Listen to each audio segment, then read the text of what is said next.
جب تک ہم دنیا میں ہیں، دنیا کے حساب سے ہمیں زندگی گزارنی ہوتی ہے، اور دنیا کے اپنے قواعد ہیں، اپنے قوانین ہیں، اور اسی کو ہم فالو کر کے اپنی زندگی بسر کر رہے ہوتے ہیں۔ اور جب ہم دنیا میں نہیں تھے، مثال ہے ماں کے پیٹ میں تھے، تو وہاں کا ایک الگ نظام تھا کہ جب ہم ماں کے پیٹ میں تھے تو وہاں ہماری خوراک کا نظام کچھ اور تھا۔ ہمارے دنیا میں آنے کے بعد یہاں ہماری خوراک کا نظام کچھ اور ہو گیا۔ بچپن میں کچھ اور تھا، پھر جوانی میں کچھ اور ہو گیا، پھر بڑھاپے میں آ کر کچھ اور ہو جاتا ہے، بالآخر خوراک کا نظام بالکل ہی معطل ہو کر رہ جاتا ہے اور بندہ پانی پر ہی گزارا کر رہا ہوتا ہے۔ تو یوں ایک نظام ہماری زندگی کا یہ چلتا ہے۔ لیکن جب ہم عالم برزخ کی طرف جاتے ہیں تو یہ دنیا کا نظام وہاں نہیں کام کرتا، عالم برزخ کے اصول وہاں نافذ ہوتے ہیں۔ عالم برزخ کیسے کام کرتا ہے، عالم برزخ میں رہنے والے کس طرح زندگی گزارتے ہیں، عالم برزخ میں رہنے والوں کو کیا چاہیے ہوتا ہے، وہ کیا کھاتے ہیں، وہ کیا پیتے ہیں، وہ کیسے آتے جاتے ہیں کہیں، اس کا ایک الگ نظام ہے۔ اگر ہم دنیا کے نظام کو وہاں منطبق کرنے کی کوشش کریں گے، وہاں اپلائی کریں گے، تو یہ اس طرح کام نہیں کرے گا، ہم اس میں الجھ کر رہ جائیں گے۔ یا ہم یہ سوچیں کہ جیسے دنیا میں ہوتا ہے ایسے ہی عالم برزخ میں ہوا کرے، تو یہ بالکل یہ بے وقوفانہ سوچ کہلائے گی۔ دنیا میں ہمیں کسی تک کوئی بات پہنچانی ہے تو اس شخص کا سامنے ہونا ضروری ہے، اور اگر وہ شخص کہیں دور ہے، کال کے ذریعے اپنی بات اس تک پہنچانے کی کوشش کرتے ہیں۔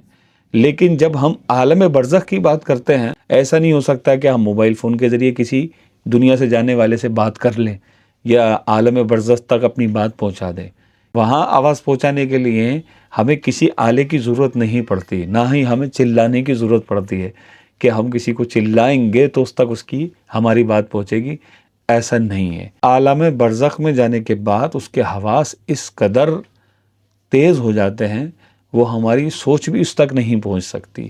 اس کا اندازہ صرف اس بات سے لگا لیں کہ جب ہم قبرستان جاتے ہیں، ہم قبر والوں کو سلام کرتے ہیں۔ آپ قبرستان کے ایک کنارے پر کھڑے ہو کر قبر والوں کو سلام کہہ رہے ہیں۔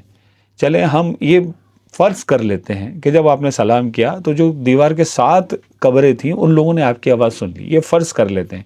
حالانکہ ایسا ہو ہی نہیں سکتا، آواز سن ہی نہیں سکتا۔ اندر اگر کوئی زندہ انسان، دنیاوی طور پر زندہ انسان اگر کسی ایسی جگہ گڑھے میں ہو جس پر اوپر منو مٹی ڈلی ہو، تو اس کے اندر آواز ہم اپنی آواز نہیں پہنچا سکتے، اور نہ ہی وہ اندر والا ہماری آواز یہاں دنیاوی کان کے ذریعے سن سکتا ہے، ایسا ہو نہیں سکتا۔ جب وہ عالم برزخ میں پہنچ جاتا ہے اور عالم برزخ سے اس کا واسطہ ہو جاتا ہے، تو وہ ہماری آواز چاہے ہم قبرستان کے اس کونے پر ہوں اور وہ قبرستان کے اس کونے پر ہو، تب بھی وہ ہماری آواز بالکل آسانی کے ساتھ سن بھی لیتا ہے اور ہمیں پہچان بھی لیتا ہے کہ ہم کون ہیں جو اس کو سلام کر رہے ہیں۔ دنیا کے نظام کو کبھی بھی عالم برزخ کے نظام پر منطبق کرنے کی کوشش نہ کریں، ورنہ اس کیلکولیشن کا نتیجہ بالکل غلط نکلے گا، کیونکہ دنیاوی نظام دنیاوی طریقہ کار کے مطابق چلتا ہے، جبکہ عالم برزخ کا نظام عالم برزخ کے طریقہ کار کے مطابق چلتا ہے،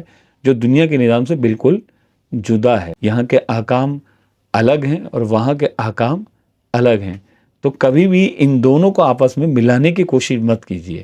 یہ مت سوچئے کہ ہم یہاں دنیا میں کسی کی آواز بند کمرے میں نہیں سن سکتے تو مردہ بھی نہیں سن سکتا، ایسا نہیں ہے۔ بلکہ مردہ سن سکتا ہے، بہت اچھی طرح سن سکتا ہے، اور صرف آواز سن کر ہی پہچان سکتا ہے کہ کس نے مجھے سلام کیا ہے، کون آیا ہے میری قبر پر، اور یہ کس کا بیٹا ہے، اور میرا اس سے کیا تعلق ہے، اور اس کے آنے سے وہ مانوس بھی ہوتا ہے، خوش ہوتا ہے۔ اللہ پاک ہمیں سمجھنے کی سعادت نصیب فرمائے۔ ملتے ہیں انشاءاللہ اگلی ویڈیو میں۔